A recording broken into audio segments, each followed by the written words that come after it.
Precisa gravar, não, né? Não, eu tô gravando aqui. Pode ficar Tá bom. sossegado.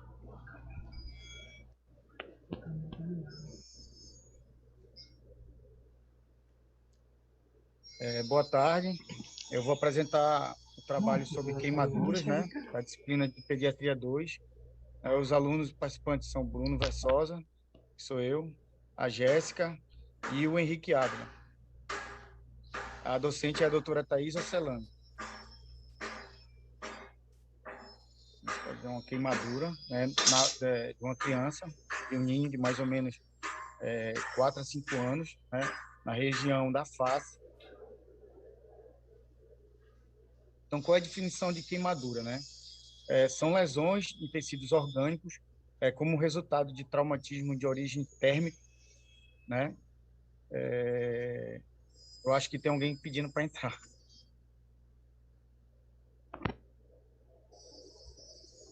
Tá, o Henrique e a Jéssica.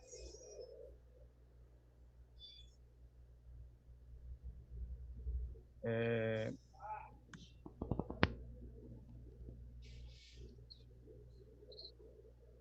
São lesões de tecidos orgânicos como resultado de um traumatismo de origem térmica, resultando da exposição, que pode ser de chamas, líquidos calientes, né, de contato, pode ser com frio ou também quente com superfície, produtos químicos, né, radiação e fricção. Há também, né, por exposição, por exemplo, alguns animais ou toxinas que também podem causar queimaduras, e alguns vegetais. Né? Epidemiologia. A etiologia, né, pode ser fogo direto, que é 54,3%, escaldadura, líquidos calientes, né, no caso, 25%, e por contato, que eu expliquei, 10,5%, e elétrica, 8%. A elétrica, ela é uma das mais perigosas, porque ela não atinge só tecidos locais, né? Ela atinge a parte sistêmica, por exemplo, o coração, que tem um sistema de condução, um sistema elétrico que pode ser afetado, né, dependendo da descarga. E outro ponto é que esses tipos de traumatismo, de lesões orgânicas que são chamadas de queimaduras, elas atingem uma população mais vulnerável, geralmente idosos, né? Ou crianças pequenas, porque não tem muita noção, né, de perigo e aí eles correm o risco de se acidentar. A outra causa também é socioeconômica, por conta de, muitas vezes, a pessoa mais humilde, ela tem que adaptar instalações elétricas, ela usa outros tipos de substâncias, por exemplo, fogo é causado por lenha, por esse tipo de coisa, para preparar alimentos, não? Isso aí corre o risco, muitas vezes, um ambiente pequeno, que não é preparado, de causar acidente, né? E como avaliar o paciente queimado? História clínica, né, que é a anamnese, e o exame físico completo, né? A história clínica você vai saber a natureza da lesão, os agentes etiológicos, os antecedentes personais patológicos, por exemplo, pessoas com deficiência, algum tipo de disfunção mental, ou uma criança pequena, ou um idoso, né? Pode estar exposto aí a causar esse tipo de lesão, sofrer esse tipo de lesão. E aí, no exame físico, nós vamos ver a superfície corporal queimada, né?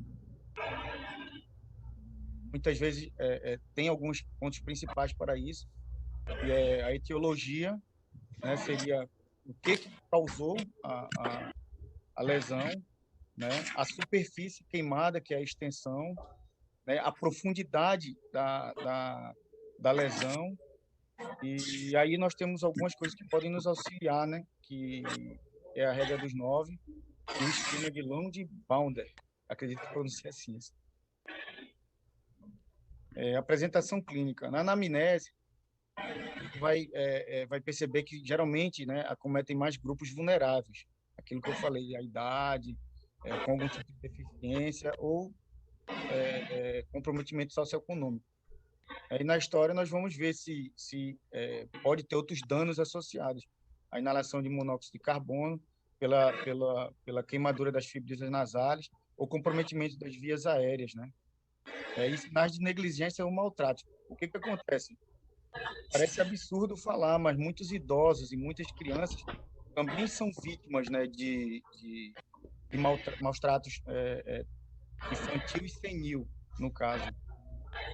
E aí o médico também tem que estar atento para evitar esse tipo de acontecimento se repita, né? Se no caso houver evidência de maus tratos, a gente tem que acionar aí os órgãos competentes, né?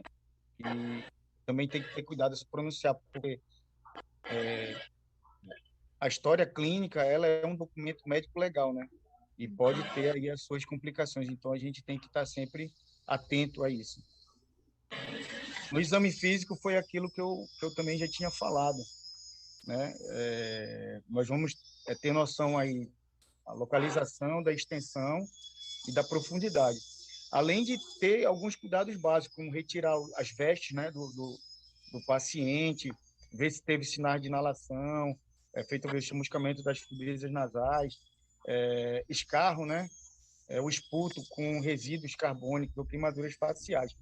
No caso das queimaduras faciais, elas são tidas como queimaduras em locais especiais, porque pode haver o comprometimento das vias aéreas, e aí, em alguns protocolos, nós temos que intubar o paciente nas primeiras 24 horas. Então, de acordo com a profundidade e a localização e a extensão, a gente vai classificar, né, a queimadura em primeiro grau, segundo grau, terceiro grau. Alguns autores, eles subdividem a de segundo grau, né, se é a dermis superficial ou profunda. Aí está a evolução, aí a profundidade da queimadura, de acordo com a profundidade seria primeiro grau a epiderme, segundo grau derme superficial, segundo grau papilas de la derme, e no terceiro grau por debaixo da derme, né, na hipoderme, no caso. Aqui nós podemos ver uma queimadura de origem, né, ultravioleta. No caso dessa queimadura de primeiro grau, ela não vai haver ampolhas, é só o enrojecimento da pele, né?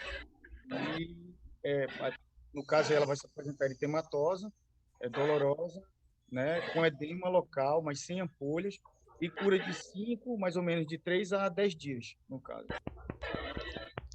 Queimadura de segundo grau. E a gente já tem uma lesão, né, que ultrapassa um pouco a dermis, né, superficial, né, vai ter eritema, vai ser doloroso, mas vai apresentar vesículas, né? Vai ter calor também, já é um signo de inflamação. As lesões curam de mais ou menos de 14 a 28 dias.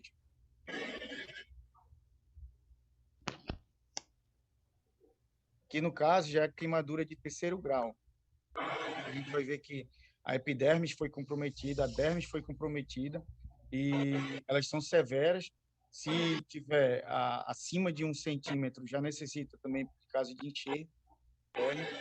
Os efeitos podem ser sistêmicos, né? Pode haver amputações, e é importante frisar que muitas vezes algumas articulações, alguns membros, ele podem apresentar, depois da cicatrização, né, comprometimento funcional. O paciente pode ter problema, por exemplo, dependendo da articulação afetada, a apresentar disfunção, né, com alguma comorbidade também. Pode haver caso de uma artrite infecciosa e comprometimento também de órgãos e sistemas. Curam acima de 42 dias. Aqui, no caso, já estamos falando também de uma classificação por extensão. No caso por extensão, a queimadura leve, elas vão estar abaixo de 10% da superfície corporal. Ou, né, se for os 10% afetados, pode ser 2%, né, de áreas especiais, por exemplo, atinjam olhos ou as vias aéreas, né, superiores. A moderada, que é mais ou menos de 10% a 20% da superfície corporal, né, em crianças abaixo de 10 anos. Em adolescentes, as queimaduras podem ser parciais, de 10 a 25% da superfície corporal. E as queimaduras totais, em menos de 10%, que involucram áreas especiais. Feito eu falei, facial, pescoço, não é? E vias aéreas. E as queimaduras graves, né? E pela extensão a gente pode classificar ela em menores de 10 anos com queimaduras parciais com mais de 20% e adolescente mais de 25%. Há controvérsias também na literatura, pelo que eu li também, nem todos os autores admitem essa classificação de gravidade, de moderação e de leve pela extensão, simplesmente. Eles acham que tem que ver outros incrementos, né, para poder classificar dessa forma. Há também outra expressão que se fala, pequeno queimado, médio queimado e grande queimado. E as queimaduras graves, e uma atenção especial aos menores de 1 ano, né, que podem ter zonas especiais, como os pliegues, né, de extremidade, entre os dedos das mãos, dos pés, né, genitais, coelho, olhos, órgãos internos, né? E, no caso, sempre nunca esquecer de verificar se há inalação. A corrente elétrica, ela pode ocasionar distúrbios cardíacos, né? E a pessoa pode vir sofrer tanto de arritmias, né, futuramente, ou de até um infarto ou uma parada cardíaca. E as fraturas, se elas vierem, por exemplo, acompanhada, né, a queimadura de fraturas ou traumas graves, no caso de infecção, por exemplo, acidente de trânsito, né, onde a pessoa sofre alguns tipos de escoriações e queimaduras por fricção. E enfermidades associadas. Todas as vezes que o paciente queimado ele tiver outras comorbidades, né, associadas, por exemplo, diabetes, hipertensão e problemas cardíacos, a gente vai precisar de cuidados aí mais redobrados, vamos dizer assim. Aqui a gente já tem uma tabela, né, de classificação para a gente ter uma noção do tamanho, da extensão da queimadura. E aqui a gente não vai tratar da profundidade, né, nem da etiologia, simplesmente da área afetada. No caso de adultos e adolescentes, a gente pode fazer por essa classificação, né, 9% se atingir a região da cabeça e do coelho, né, 18% da parte anterior ou posterior. A gente vê que ele está numa posição anatômica, mas não está diferenciando se é anterior ou posterior, né? No caso aqui do tronco, 18% anterior anterior e da parte posterior, né? A genitália 1% e as pernas 18%. E, no caso de rins, a gente vai usar uma outra tabela que eu vou detalhar mais a seguir. E nesse caso eu botei essa tabela porque ela se divide. Vocês podem ver que aqui, né, na B, ela trata, por exemplo, da metade de uma perna, né? A gente vai ter a idade, e aí a gente vai começar desde a idade, 0, 1 ano, 5 anos, 2 anos e 15 anos. Então, a gente vai, a partir daí, ter alguma ideia. Aqui, novamente, né, um outro tipo de classificação já em praticamente neonatos, né, os recém-nascidos, e a gente vê a região da cabeça aí como letra A, a região do muslo, letra B, e a região da perna, letra C. Aí tem uma divisão de punho, né, mãos e punhos, né, antebraço e braço. E na região do tronco inteiro, 13%. A mesmo sistema na região posterior. A gente vê outra classificação também de outro tipo de tabela para classificar a extensão. 9%, né, cabeça, 4,5% os braços, tronco posterior e anterior. No caso aqui, o posterior ele vai ter uma diferença. A parte posterior é 3% só e a anterior 18%. E, no caso, o membro inferior inteiro, né, 7%.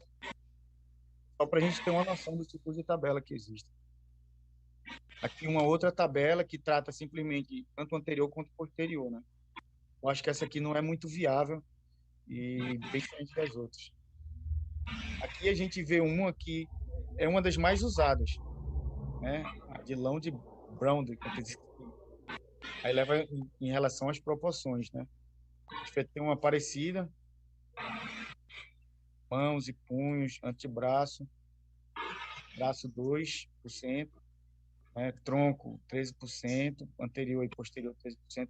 Ele já divide, não é mais só cabeça e coelho, no caso aqui a cabeça é um valor, eu vou mostrar na tabela a seguir, e o coelho é 1%. Né? Aqui ele também mostra glúteos ou nádega, como vocês preferirem. 2,5%, muslo B, C. Pronto, aqui a gente tem a tabela. Né? A, B e C, e a idade até 1 ano, de 1 a 4, 5 a 9, 10 a 16 e adulto. E aí você, a partir daqui, você vai relacionando a tabela e o número, por exemplo, né? A letra A, que é cabeça, anterior e posterior são 19%. E aí a gente pode relacionar, fazer os cálculos e descrever isso aí na história clínica, para deixar registrado. Os colegas de trabalho, se quiserem falar também, podem parar, porque nós não dividimos praticamente o slide. A Jéssica tinha ficado com tratamento, né? E a fisiopatologia, né, da queimadura, né, e quando acontece a lesão, vai haver a liberação de mediadores químicos locais e liberação de mediadores químicos sistêmicos. É aquilo que a gente falou. A partir disso aí também, a gente vai ter uma noção de usar, né, as soluções, se é cristalóide ou colóide, dependendo. A gente tem que ter em mente aí alguns requisitos para usar, e a gente vai falar nas tabelas de reposição, né, hídrica mais à frente. O incremento de líquido intersticial, né, local, câmbio na permeabilidade do epitélio, no caso da pressão hidrostática, e presença de edema pós-moléculas, né, osmoticamente ativas. E aí a gente também vai ter o controle do colóide, que no caso é proteico, de alguns mais importantes, a insulina. E a necrose que é coagulativa, que é o tipo de morte celular no caso da queimadura. Né? A gente tem reação inflamatória e, a partir daí, então, a gente vai ver quando se recupera ou não. Muitas vezes tem que ter interferência cirúrgica, né, para remover tecidos necrosados. Fase de choque, né, que é menor de 12 horas, né, no caso do choque hipovolêmico, né, síndrome de reação inflamatória sistêmica e destruição celular por liberação de potássio.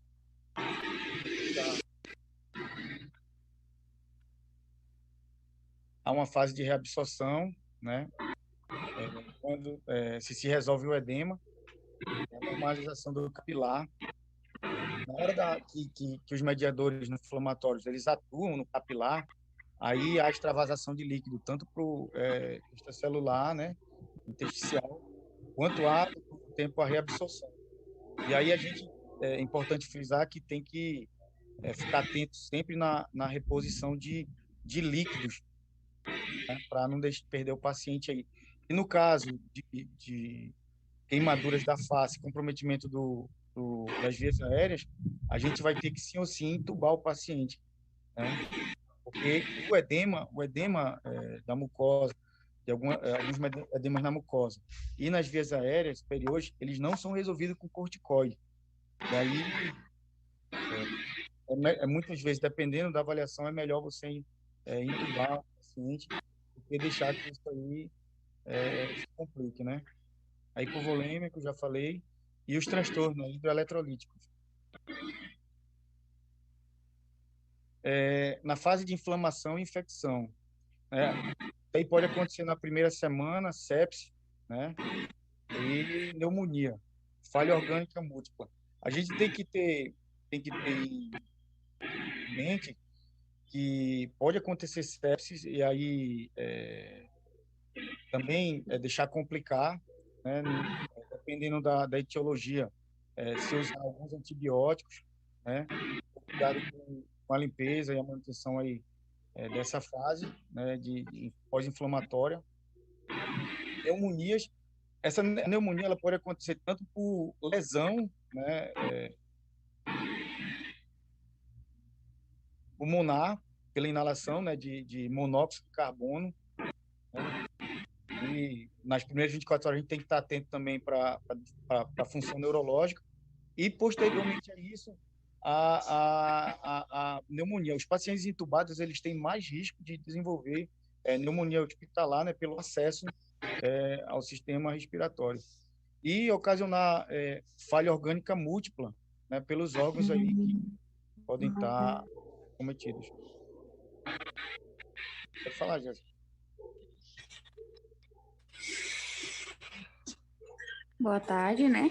Nossos tratamentos que requer nos pacientes de queimadura e paciente de primeiro grau é apenas uma vermelhidão, mantém observação. Paciente de segundo grau, ele é bolha. Então, dependendo do tamanho da bolha e a quantidade do corpo da criança, devemos observar bastante a desidratação, porque durante aquela bolha, ele desidrata muito o paciente. Temos também o paciente de terceiro grau, no segundo grau também são muito requisitados a pomada sulfadiazina de prata. Geralmente a mãe tem mania de passar, quando a pessoa queima, passar borra de café, pasta de dente, pelo amor de Deus, pasta de dente aumenta a queimadura, não deve ser utilizada. Fazer piorar, né? Porque tem ácido. Isso.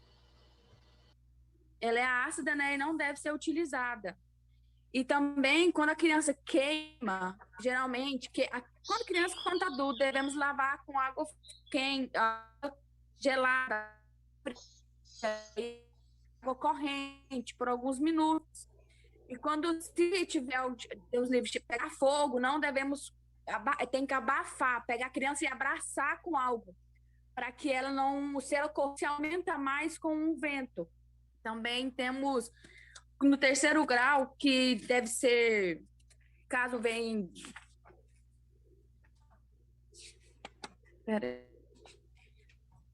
A internet está falhando, será que é a minha? Também é a minha tá horrível.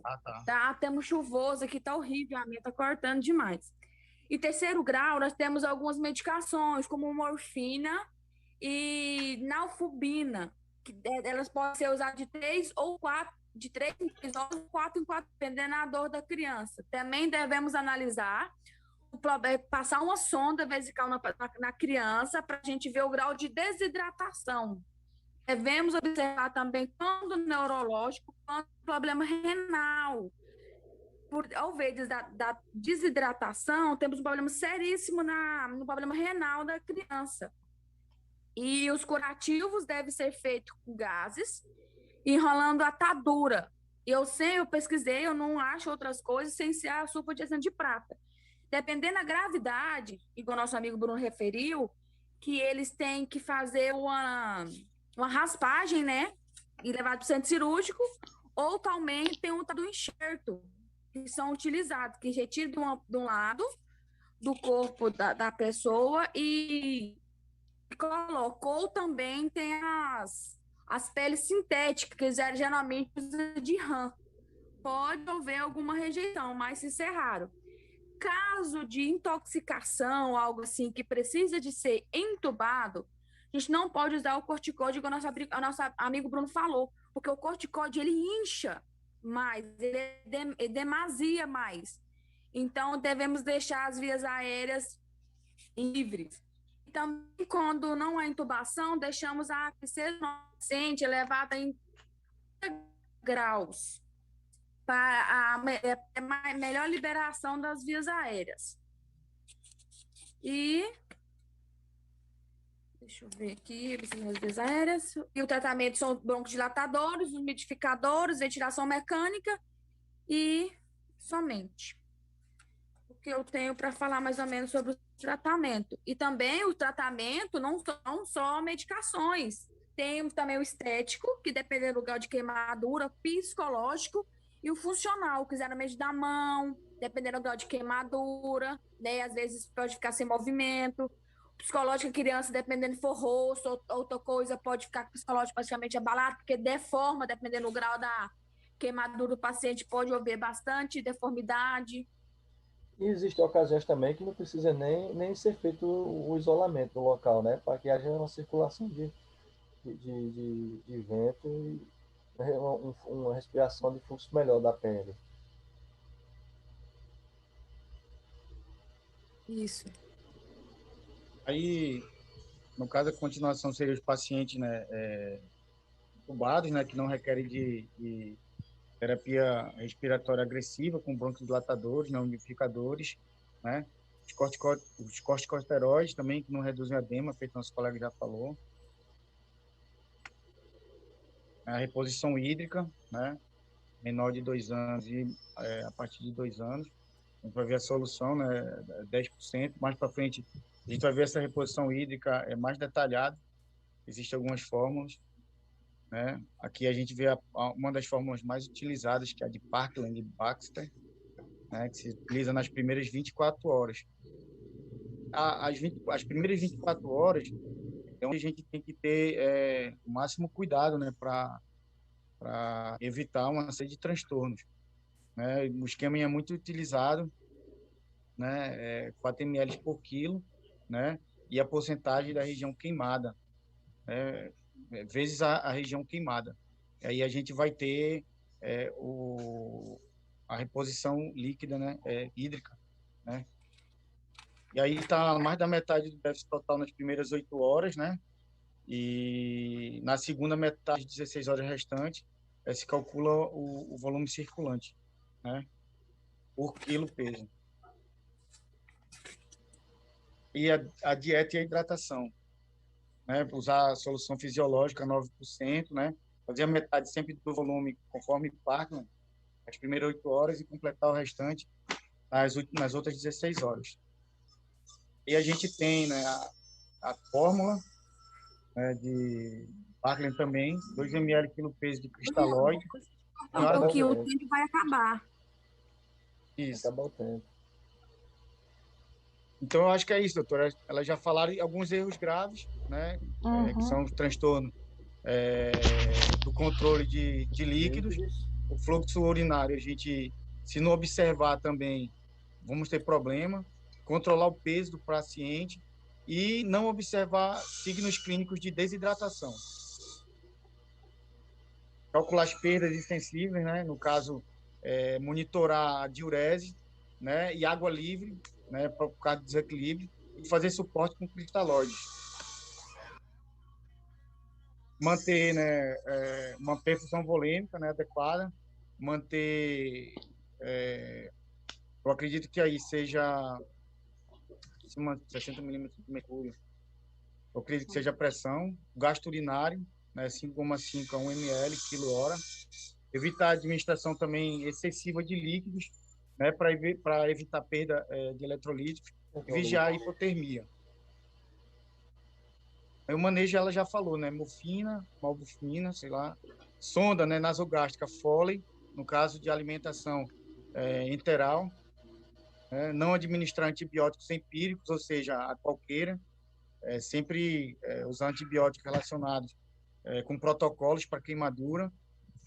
Né? Usar, ela falou, sulfadiazina, de prata, essas coisas. Operações cirúrgicas são cirurgias plásticas. O tratamento, né, da queimadura via aérea, observar o mecanismo sempre de lesão, né?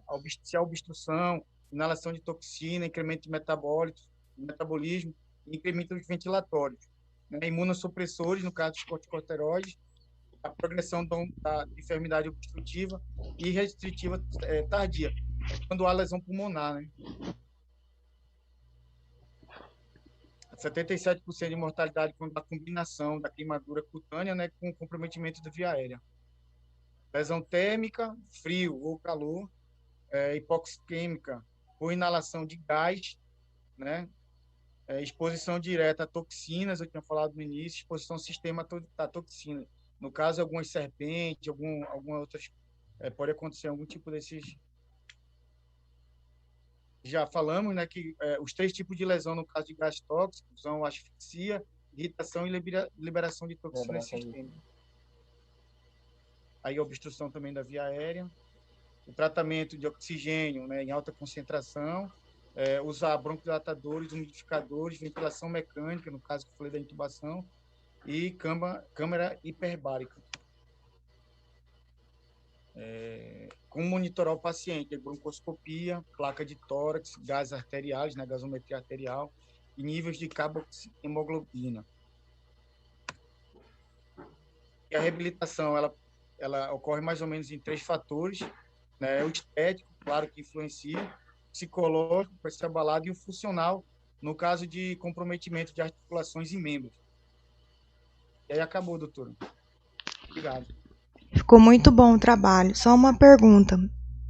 Qual que é a diferença do adulto para a criança na questão da queimadura? Tem uma diferença só, mínima. Sobre a porcentagem que é somada no corpo, doutora? Uhum. Isso mesmo, é a porcentagem da escala, né? A escala que muda devido ao tamanho da criança, né? O tamanho do adulto. Por causa disso que muda. Ficou muito bom, excelente. Obrigada e desculpa qualquer coisa, doutora. Que é isso. Obrigado, professora.